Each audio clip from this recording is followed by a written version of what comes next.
వాస్తవాల్లోకి వెళ్తే అసలు ఏంటి ఈ పార్లమెంటరీ స్టాండింగ్ కమిటీ? ఈ కమిటీ వచ్చేసి కొన్ని అబ్జర్వేషన్స్, కొన్ని రికమెండేషన్స్ దీని యొక్క 157th రిపోర్ట్ లో క్వాలిటీ ఆన్ మెడికల్ ఎడ్యుకేషన్ అనే దాని మీద ఒక రిపోర్ట్ అనేది ఇవ్వడం జరిగింది. ఇది దీనికి సంబంధించినటువంటి రిపోర్ట్. ఈ రిపోర్ట్ ని తరోగా గోత్రూ అయిన తర్వాత దీంట్లో ఉన్నటువంటి అబ్జర్వేషన్స్ అంటే ఈ కమిటీ మెడికల్ ఎడ్యుకేషన్ ని ఎంకరేజ్ చేసి దీన్ని పెంపొందించాలి, దీంట్లో ఉన్నటువంటి ఇంబ్యాలెన్సెస్ గురించి దీంట్లో ప్రస్తావించడం జరిగింది. ఇందులో ఈ కమిటీ ఏమంటుందంటే ఇంబ్యాలెన్సెస్ గురించి, the committee notes with concern the fact that there is uneven distribution of medical seats across the country, as some states have a high concentration of medical seats while some are severely lacking against the national average of 75 MBBS seats per million population.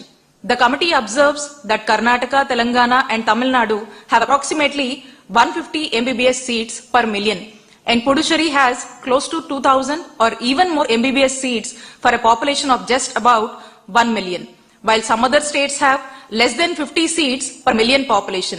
Bihar has only 21 seats per million. The committee therefore strongly recommends that the NMC must come forward with guidelines for establishing new medical colleges in states where there are fewer than 100 MBBS seats per million population. అంటే ఈ committee ఏం చెప్తుందంటే దేశంలో ఈ MBBS సీట్ల విషయానికి వస్తే అన్ని చోట్ల కూడా ఒక్కొక్క స్టేట్ లో మనం గనక చూసుకున్నట్టయితే అసమానతలు ఉన్నాయి, అంటే ఇంబ్యాలెన్సెస్ ఉన్నాయి. ఒక స్టాండర్డ్ గా, యునిక్ గా, ఈవెన్ గా లేవు, యూనిఫార్మిటీ అనేది లేదు. కాబట్టి ఈ యూనిఫార్మిటీని తీసుకురావాలంటే నేషనల్ యావరేజ్ ఏమంటుంది? నేషనల్ యావరేజ్ అంటుంది ఏంటంటే ఒక 10 లక్షల జనాభాకి ఒక 75 ఎంబీబీఎస్ సీట్లు అనేది నేషనల్ యావరేజ్ చెప్తా ఉంది. కొన్ని రాష్ట్రాల్లో నేషనల్ యావరేజ్ కన్నా తక్కువ ఉన్నాయి, కొన్ని రాష్ట్రాల్లో నేషనల్ యావరేజ్ కన్నా ఎక్కువ ఉన్నాయి, కొన్ని అయితే అసలు అంత కూడా లేవు అని చెప్పేసి స్పష్టంగా చెప్తూ కొన్ని ఉదాహరణలు చెప్పుకొచ్చింది. అయితే మన రాష్ట్రంలో మా నాయకుడు జగన్మోహన్ రెడ్డి గారు ఈ అసమానతలు ఉండకూడదని, ఇంబ్యాలెన్స్ ఉండకూడదని చెప్పేసి ఆనాడే జగనన్న ప్రభుత్వంలో 5 ఏళ్ల కిందే ఒక దూరదృష్టితో ఆలోచించి మా నాయకుడు జగన్మోహన్ రెడ్డి గారు మా జగనన్న ప్రభుత్వంలో 17 గవర్నమెంట్ మెడికల్ కాలేజెస్ ఈ రాష్ట్రం తీసుకురావాలని చెప్పేసి సుమారు 8,500 కోట్లు ఖర్చు చేస్తూ ఒక చక్కటి ఆలోచన శ్రీకారం చుట్టారు. దీంట్లో భాగంగా 7 కాలేజీలు మేము కట్టడం జరిగింది, 5 మేము ప్రారంభించాము. ఆ ఉన్నటువంటి 10 కాలేజీలని ఇంకాస్త పనులు చేసి పూర్తి చేస్తే చంద్రబాబు నాయుడు గారు వచ్చాక అవి కూడా ఈ ప్రజలకు అందుబాటులోకి వచ్చేవి. ఇప్పుడు ఆ ఉన్నటువంటి ఆ 10 కాలేజీలను పీపీపీ అని ముసిగేసి ప్రైవేటైజేషన్ అని చెప్పి దాన్ని మార్కెట్ చేస్తూ ఒక స్కామ్ తెరలేపారు చంద్రబాబు నాయుడు గారు.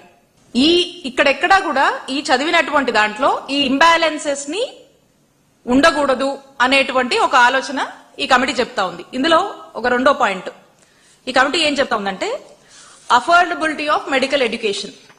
ఈ అఫోర్డబిలిటీ ఆఫ్ మెడికల్ ఎడ్యుకేషన్ గురించి, the affordability of medical education in the country continues to a matter of concern for the committee due to huge cost of medical education that ranges between 60 lakhs to rupees 1 crore or even more, as if there is no takers for the poor guardian to get their offsprings admitted in the medical colleges. The committee endorses that the government may apply the fee structure to 50% of the seats in private medical colleges, and the state government fee may be levied to this 50% of MBBS seats, while the other 50% to be decided in consultation with the fee regulatory committee of each of the states.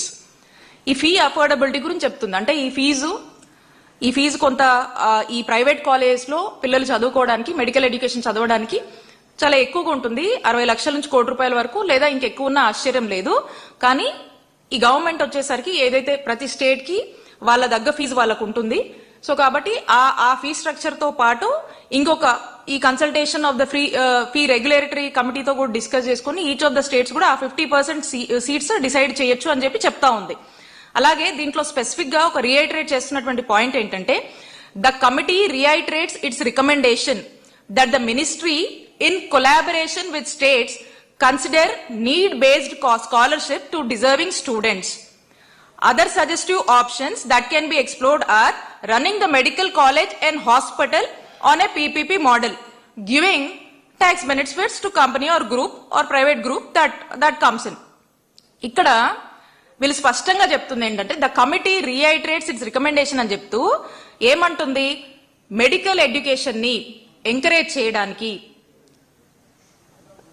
దాన్ని explore చేయడానికి కానీ encourage చేయడానికి కానీ ఈ చదువులు చదివేటువంటి విద్యార్థులకు అవసరం అయితే డిజర్వింగ్ స్టూడెంట్స్ కి సెంట్రల్ మినిస్టరు సెంట్రల్ గవర్నమెంట్ అలాగే స్టేట్ గవర్నమెంట్ రెండు కూడా కలిపి పనిచేసి అవసరమైతే ఆ డిజర్వింగ్ స్టూడెంట్స్ కి ఈ మెడికల్ ఎడ్యుకేషన్ చదువుకోవడానికి ఎంకరేజ్ చేద్దాం అనేటువంటి ఆలోచనని రికమెండ్ చేస్తూ చెప్తుంది.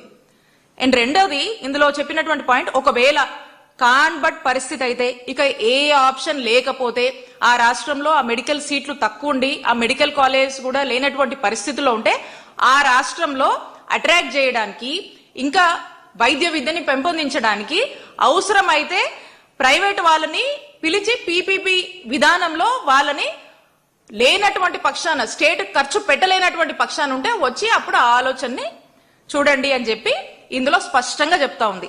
అయితే ఇక్కడ మనం ఆలోచిస్తే ఎక్కడా కూడా ఈ పార్లమెంటరీ స్టాండింగ్ కమిటీ అనేది ఉన్నటువంటి ఆల్రెడీ ల్యాండ్ ఉండి గవర్నమెంట్ ల్యాండ్ ఉండి దానికి ఫండ్స్ టైఅప్ చేసి కావాల్సినటువంటి ఇన్ఫ్రాస్ట్రక్చర్ ని లే చేసి ఇంకా కొంత కన్స్ట్రక్షన్ లో ఉన్నటువంటి ఆ కాలేజెస్ కొన్ని చోట్ల కొంతవరకు రిక్రూట్మెంట్ అయినటువంటి పరిస్థితులు ఉన్నప్పటికీ ఇవన్నీ పక్కన పెట్టి ఎక్కడ కూడా ఇవి పీపీపీకి ఇవ్వమని ఎక్కడా కూడా ఈ కమిటీ రికమెండేషన్స్ లో లేవు.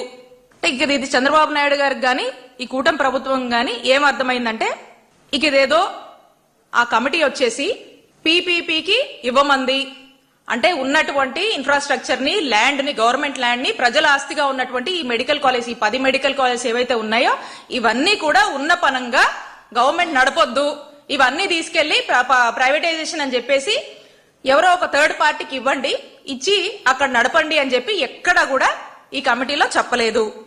మరి ఇది చెప్పకుండా వీళ్ళు మాత్రము చంద్రబాబు నాయుడు గారు మాత్రము వాళ్ళు చెప్పిందని లేనిపోని అబద్దాలని లేనిపోని ఒక ఫాల్స్ ఇన్ఫర్మేషన్ ని లేనిపోని ఒక ఫాల్స్ ప్రాపగాండాన్ని ప్రజల్లోకి పంపించేటువంటి ప్రయత్నం చేస్తా ఉన్నారు. కాబట్టి నేను చెప్తా ఉన్నా చంద్రబాబు నాయుడు గారికి, నేను సవాల్ విసురుతా ఉన్నాను చంద్రబాబు నాయుడు గారికి ఈ కూటమి ప్రభుత్వానికి. ప్రభుత్వంలో ఉన్నటువంటి ప్రభుత్వ మెడికల్ కాలేజ్ గా ఉన్నటువంటి ఈ కాలేజెస్ ని పీపీకి ఇవ్వమని ఎక్కడైనా ఈ రిపోర్ట్ లో ఈ కమిటీ రికమెండ్ చేసిందా?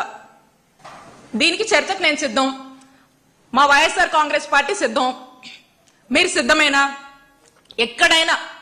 ఎక్కడైనా ఉన్నటువంటి గవర్నమెంట్ మెడికల్ కాలేజ్ ని ఆల్రెడీ ఇంత ఇన్ఫ్రాస్ట్రక్చర్ లే చేసినటువంటి దాన్ని పీపీపీకి ఇవ్వండి అని చెప్పి ఈ కమిటీ స్ట్రైట్ అవే ఎక్కడన్నా రికమెండ్ చేసిందా? చేస్తే చెప్పండి, మేము చర్చకు సిద్ధం, మీరు సిద్ధమా?